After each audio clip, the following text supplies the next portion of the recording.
forward thinker, Paulo, handang makinig sa mga hanash at kuda ni Chinita Princess.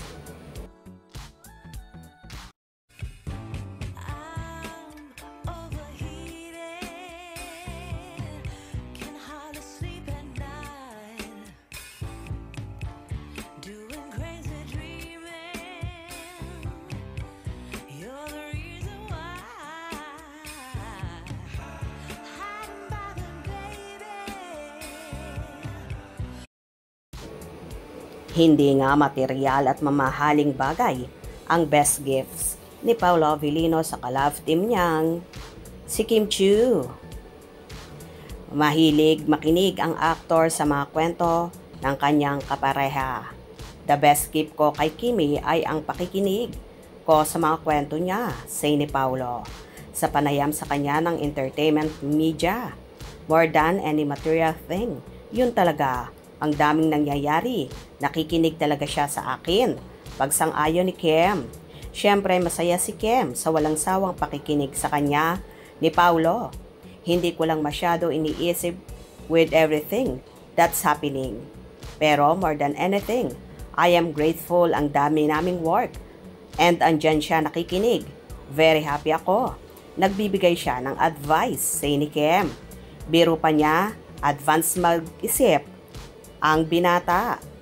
Member siya ng advance mag-isip. Forward thinker siya. Advanced thinker siya. Papunta pa lang, ando na siya. Paulo kasi siya, forward thinker. Nasa level 1 ka pa lang, nasa level 7 na siya. Yes, as in, ang layo na niya talaga. So, di mo pa naisip niya na, Pao, I think, kung ikabubuti mo, magsisinungaling siya para ma-save ka, parang ganyan siya. Pero, for the better, he's always for the better. Samantala, napapanood na ang bago nilang series na The Alibi sa Prime Video. Bongga nga ang Kim Pao dahil magiging available sa 240 territories. Ang The Alibi ha? Ang sarap talaga sa pakiramdam kapag alam mong may taong handang makinig sa mga hanash at kuda mo at bibigyan ka pa ng magagandang advices. Kaya naman so lucky si Kimi, nandyan palagi sa tabi niya si Paulo na nakasuporta sa kanya, patrabaho man yan or family matters. Kaya siguro lalong na-inlove si Kimi sa actor dahil sa attitude nito na di binabali wala ang feelings niya at sa loobin niya. Bagkos nagbibigay lalo ng encouragement sa kanya sa maraming bagay. Sigurado, kaya sila pinagtagpo ng tadhana dahil swak ang kanilang personalities at attitude na nagbe-blend ng maayos. Kaya naman kahit simpleng gestures nila, kakaiba ang power at hatid na kilig sa madlang people.